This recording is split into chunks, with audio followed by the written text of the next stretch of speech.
अस्सलाम वालेकुम। Welcome to अलिफ एकेडमी।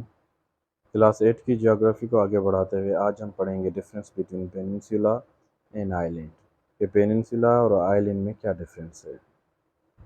सबसे पहले पेनिनसुला को देख लेते हैं कि it is connected to the mainland. ये मेनलैंड से कनेक्टेड होता है and surrounded by water on three sides. तीन साइड से जो है वो सराउंडेड होता है पानी से। यहाँ पर आप देखें कि ये पेनिनसुला है तो तीन साइड्स, सबसे ये पहली साइड, ये दूसरी और ये तीसरी, ये पानी से सराउंडेड है एंड ये फोर्थ साइड जो है ये डायरेक्ट जाकर मेन लैंड से कनेक्टेड होती है, तो इसको हम पेनिनसुला कहते हैं। अगर आप कंपैरिजन करें पेनिनसुला का बे के साथ, तो बे जो है वो तीन साइड से जो है लैंड से कनेक्टेड होता है। ये पहली साइड हो गई, ये दूसरी एंड ये तीसरी। तो ये तीन साइड्स जो हैं अपना लैंड से कनेक्टेड हैं और ये एक साइड जो है अपना ओशन या सी से कनेक्टेड होती है, तो उसको बे कहते हैं। वैराइटीज़ ऑफ पेनिनसुला में ये है, लॉन्ग एंड थिन होते हैं जैसे इटली का पेनिनसुला है, एंड चंकी और थिक होते हैं जैसे अरेबियन पेनिनसुला है। यहाँ पर आप देखें इटली का पेनिनसुला जो कि लॉन्ग एंड थिन है, एंड अरेबियन पेनिनसुला जो कि चंकी एंड बल्की टाइप है। यहाँ से ये शुरू होता है और यहाँ से यहाँ तक ये तीन साइड से जो है वो उसको पानी आ रहा है। पर्शियन गल्फ का, रेड सी एंड अरेबियन सी। तो ये अरेबियन पेनिनसुला जो कि चंकी एंड थिक है।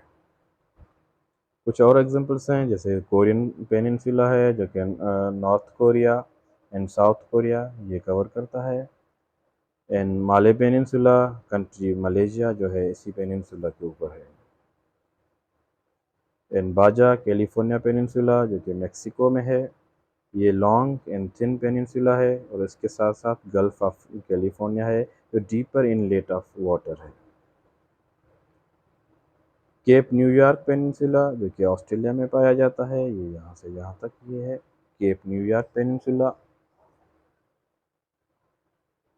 फॉर्मेशन ऑफ पेनिनसुलास के हवाले से देखें तो या तो ये कॉन्टिनेंटल ड्रिफ्ट की वजह से बनते हैं या फॉलिंग सी लेवल जब नीचे आता है तो ये एक्सपोज हो जाते हैं।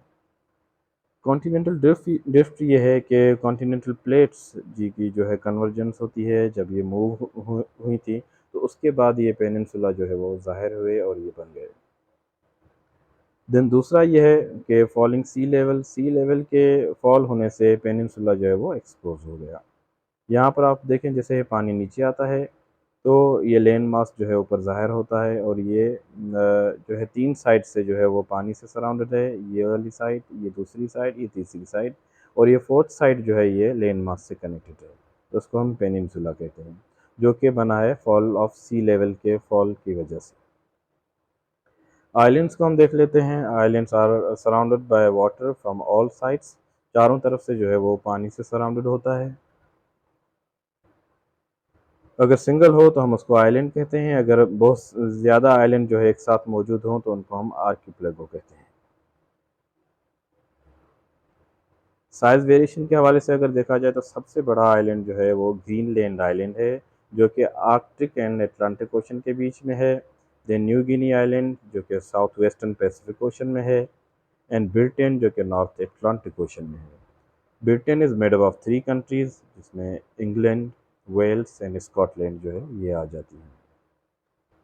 यहाँ पर अगर आप देखें Great Britain, Scotland, England and Wales से जो है ये तीन कंट्रीज़ मिलकर ग्रेट ब्रिटेन बनाती हैं। लेकिन अगर ये थोड़ा सा हिस्सा जिसको नॉर्दर्न आयरलैंड कहा जाता है, ये अगर उनके साथ मिला दें तो अब ये कहलाएगा United kingdom of great Britain and northern Ireland. And अगर पूरा आयरलैंड, रिपब्लिक ऑफ आयरलैंड जो है ये उनके साथ मिला दिया जाए तो अब ये कहलाएगा ब्रिटिश आइल्स, जिसमें Scotland, England, Wales, Northern Ireland और रिपब्लिक ऑफ आयरलैंड जो है ये चीज़ें आ जाती हैं। यहाँ पर अगर आप देखें जैसे ये स्कॉटलैंड है, इंग्लैंड है एंड वेल्स है, तो इन तीन को मिलाकर ग्रेट ब्रिटेन कहा जाता है। अगर नॉर्दर्न आयरलैंड का हिस्सा जो है इनके साथ मिलाया जाए तो अब ये कहलाएगा United kingdom of great Britain and northern Ireland. लेकिन अगर रिपब्लिक ऑफ आयरलैंड जो है वो भी उनके साथ मिल जाए तो अब ये कहलाएगा ब्रिटिश आइल्स। आगे बढ़ते हैं। ये एक मिसाल है ग्रीनलैंड आइलैंड की। उसके बाद जो है अपना New Guinea island. Formation of islands के हवाले से अगर देखें तो कुछ कॉन्टिनेंटल आइलैंड्स हैं। ये जो है अपना कॉन्टिनेंटल शेल्फ होती है, वहाँ पर अपना पानी जैसे आगे बढ़ता है तो आइलैंड बन जाता है, तो उसको कॉन्टिनेंटल आइलैंड कहा जाता है। ग्रेट ब्रिटेन जो है उसकी एग्जांपल है। Continental island are land masses that were once connected to the continent. Continent के साथ ही कनेक्टेड थी, but now are separate by water. अब पानी की वजह से वो सेपरेट हो गई। Here are two examples. सबसे पहले जो है वो ग्रेट ब्रिटेन की है कि it was once connected to the mainland. Europe के साथ ये कनेक्टेड था, but became an island due to rising sea levels and geological changes. कुछ जियोलॉजिकल चेंजेस हुई, सी लेवल जो है और वो राइज हुआ, तो ये अपना बन गया ग्रेट ब्रिटेन आइलैंड। और दूसरी जो है मिसाल है वो है मेडागास्कर की। Formation of remote islands.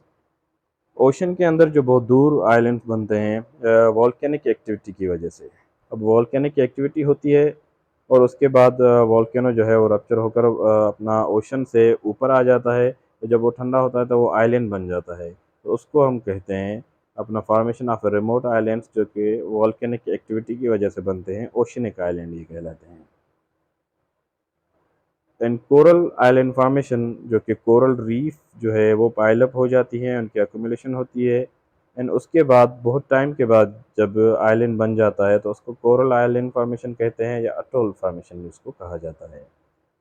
मिसाल के तौर पर अगर कोई वॉल्केनिक एक्टिविटी होती है, वॉल्केनिक रप्चर होता है, वॉल्केनो जब बन जाता है तो उसकी साइड्स पे जो है वो कोरल रीफ्स पाइल अप होना शुरू हो जाती हैं। कोरल रीफ्स जो है वो अक्यूमुलेट होना शुरू हो जाती हैं। जब कोरल रीफ जो है वो रिंग लाइक स्ट्रक्चर बना लेती हैं, तो वोल्केनो है वो सिंक डाउन नीचे नीचे आ जाता है।